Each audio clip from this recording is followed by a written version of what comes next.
Hey guys, it's Rachel from the Little Ring Lamb, and today I have my top 10 of 2015 list. This is very exciting. It was very hard this year. Like last year I found I had difficulty not finding books that are my favorite, but I had difficulty in that a lot of books were kind of like on the same lines for me. Like it was hard to pick. This year there's so many amazing books I read. I got it narrowed down from, I believe I've read almost 70 books this year, which I'll have a separate video entailing all my reading challenges from this year and my goal for next year sometime next week. But basically, I read so many good books this year and it was just crazy. I narrowed it down to about 14 and then I had to pick them off. This list will include an 11th book, even though it's a top 10 list, because if you remember from previous years, I've done a conflicted award where something conflicted me, like a love triangle or something. I didn't know whose side to pick, and that's why I kind of got into the list. So since I don't have one of those this year, a conflicted award, I'm just going to add an 11th book because it was so hard to narrow it down. Some of the books I had to narrow it down were my favorites, but these are the ones that really stood out to me this year, regardless. But some of them that didn't make the list are ones that I loved and have really good messages, just they weren't perfect. So starting off the list, this is also in no particular order because I couldn't even rank these after picking out of all the books I read. But I'm just going to go through them. This is also not in order of the months I read them. This is all mixed up because I didn't take the time to do that. But here we go. So the first book is The Matchmaker by Ellen Hildebrand.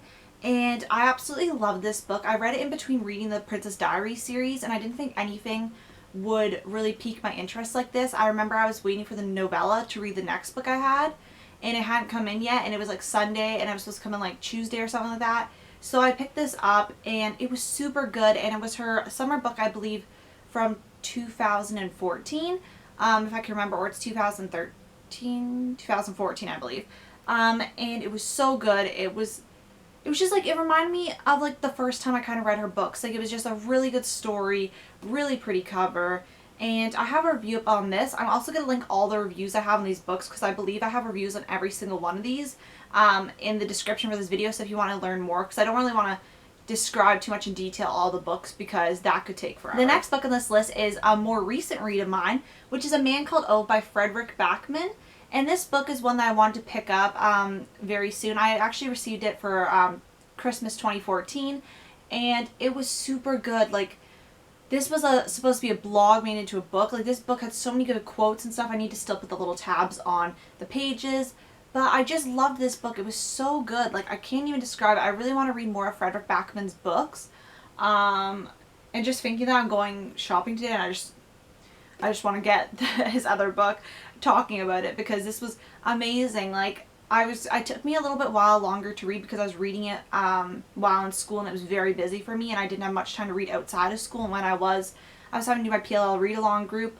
But so good. If you have not read this and you like general fiction and a really good moving story, definitely pick it up. Like, this is probably in the top 5 of my favorites if I had to rank them. The next book is Royal Wedding by Meg Cabot, and this is I believe the 11th Princess Diaries novel. And I saw this book, I remember, in April on Chapter's website because I was just meandering around the website and it said new releases. And I was like, oh my gosh, because I read the Princess Diaries series, well, most of it. I don't think I read all of it because some of the books weren't there at my local library. But I read it when I was 13, and then it just made me buy all the books in the series because I was like hunting down the cheapest deals because I was like, I need to read them. And that's what I did in May, and I have and this was a little bit of June, and I have such good memories that month this year because I just read Princess Diaries series like all day, every day. It was beautiful because I was off school.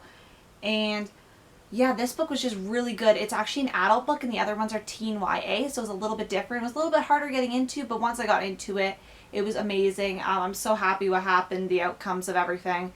And yeah, I was really pleasantly surprised by this, and I really hope she makes another one. I haven't heard anything about a new one.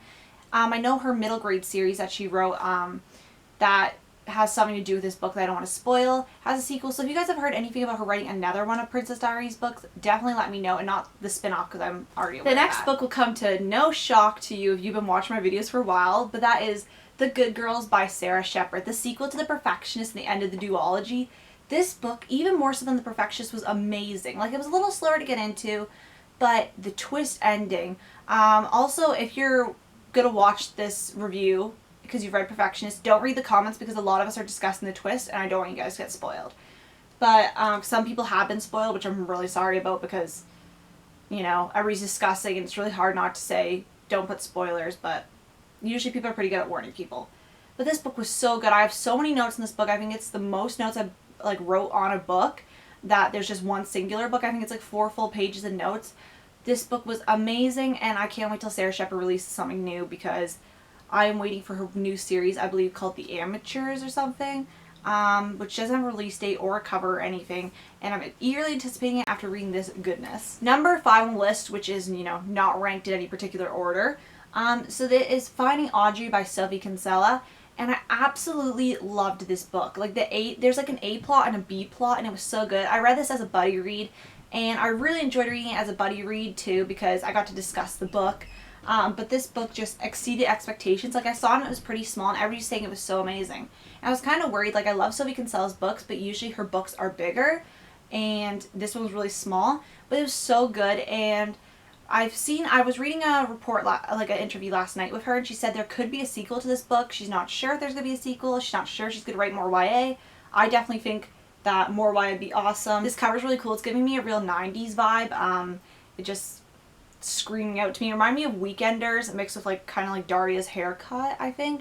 Never seen that show, but I've seen commercials. But the Weekenders, like it just reminded me of the colors in the backdrops, if you've seen that cartoon.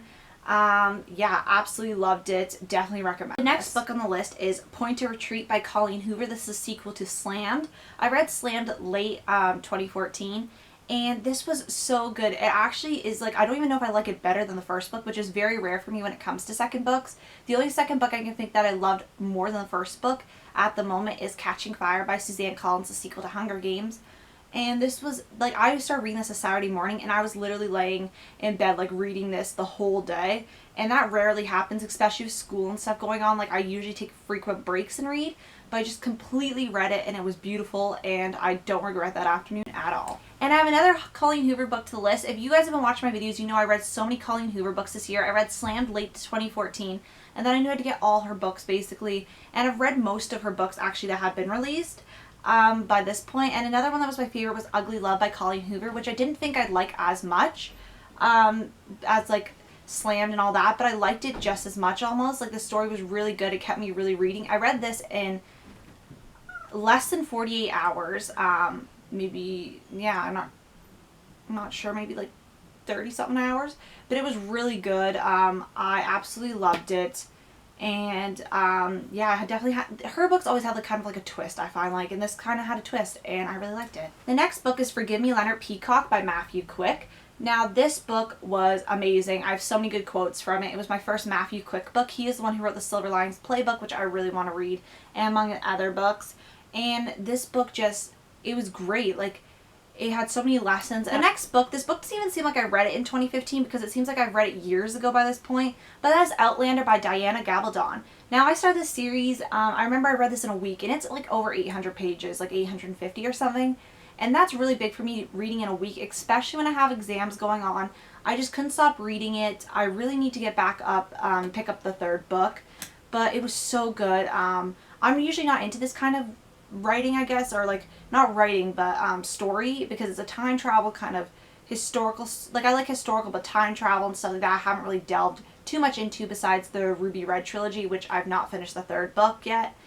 But it's something that I wouldn't have picked up for myself if there hadn't been the hype, so I'm really glad for the hype. 2 more books left, one being Dark Places by Gillian Flynn. Now, I love her books, and this one was the one I was least interested in, but actually is my second favorite of hers out of the 3. It was super good. Like, I was a little kind of let down by the ending, I'd have to say, because, not really let down, but like, because it was building up to something so great, but it was still amazing. She really knows how to write those psychological or thriller books. I don't know if they're psychological thrillers, that's what I classify them as, but she really has a great writing style, and I'm so excited for when she releases a new book, because I know she has her short story that I still have to read, but I can't wait till she releases a full-length book again. And then the last book is one that stuck with me, actually. Like, I think about it almost every week, at least, when I'm thinking of reading and books and stuff. And that is Me Before You by Jojo Moyes. The sequel wasn't as good, but the first book is amazing. They're making it into a movie that actually comes out this March, I believe. I don't know if that's just a release in US, because I was reading a US blog, but I think it should be around the same in Canada, at least. Not sure about anywhere else. But I'm really, really excited to see that. And I believe it was Me Before You, or it's The Rosie Project, but I'm 99% sure it's Me Before You. but this book was amazing. Like, I didn't have that, I had really high hopes for it. I heard a lot of good things, and it did not disappoint. It just, you have to read it if you haven't read it. Like, I cannot describe how great this is. This is actually adult fiction. On this list, I had 6 adult books and 5 teen books, so I had a nice mixture. All the books on this list, when I'm talking about them, I'm just in love with them. And I cannot wait for the next reading year when I can read all other books that I know I'm going to fall in love with. And yeah, so basically that is my list. If you guys have posted any lists of your own, definitely let me know, and definitely put the links in the down bar. I love watching these videos the most. I'd say out of the whole year, like, I look really forward to these. It's like my top 5 or 3 YouTube videos, I would say, that are related to BookTube that I'm most excited for, because these are the lists that people compile all their favorites from the year. And it's really great because a lot of people read a lot of books, and you actually can see the real favorites, and I just like seeing everybody's favorites because it gives me a lot of good recommendations, because they're in the list. And I really like these lists. So if you guys have wrote your own lists, or you have a blog or a YouTube channel, definitely let me know, and I will go check out your video. And I want to thank you guys so much for watching. If any of these ones made your top 10, definitely let me know too. And I'll see you guys later. Bye.